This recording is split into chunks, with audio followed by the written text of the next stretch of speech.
अस्सलाम वालेकुम नाजरीन, ड्रामा से धोखा की नेक्स्ट एपिसोड में आप देखेंगे हादी जो कि अचानक से यू टर्न ले चुका है। अब जब कोमल को अकल आ गई, उसे उसकी सच्ची मोहब्बत का एहसास हो गया, तो इस हादी ने तो उससे मुंह मोड़ लिया। इवन वो तो रिश्ते की नीयत से ताशा के घर भी चला जाता है अपनी पूरी फैमिली को लेकर।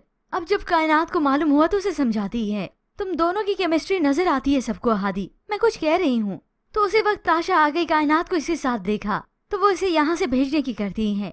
वहाँ पर सब तुम्हारा पूछ रही हैं। तभी हादी यहाँ से चला ही गया और कायनात की बात वहीं पर रह गई। मगर अब ये हादी सोचेगा जरूर, जबकि दूसरी जानिब कोमल की जिंदगी तो अजीरन बन चुकी है। वो फैसला तो कर ही चुकी है कि अहमद के साथ नहीं रहेगी। मगर फिर कोमल और अहमद की मुलाकात होती है।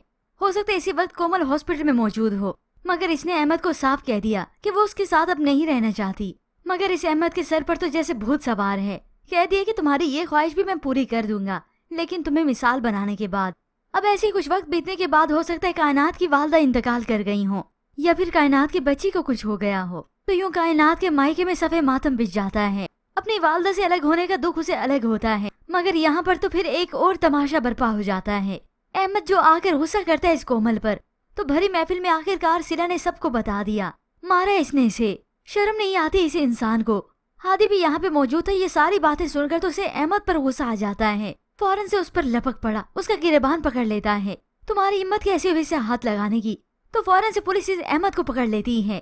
उसे हादी से बचाएगी, मगर अब पुलिस से उसे कोई नहीं बचा सकता। और ये सारा स्टैंड शीला ने ही इस कोमल के लिए लिया होगा।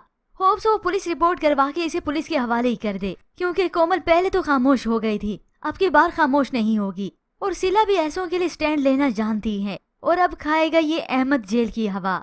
तो अब भी बस किसको इंतजार है नेक्स्ट एपिसोड का। हमें अपनी कीमती राय का इजहार जरूर कीजिएगा। मजीद ड्रामा रिव्यूज के लिए आप देखते रहिए उर्दू टीवी।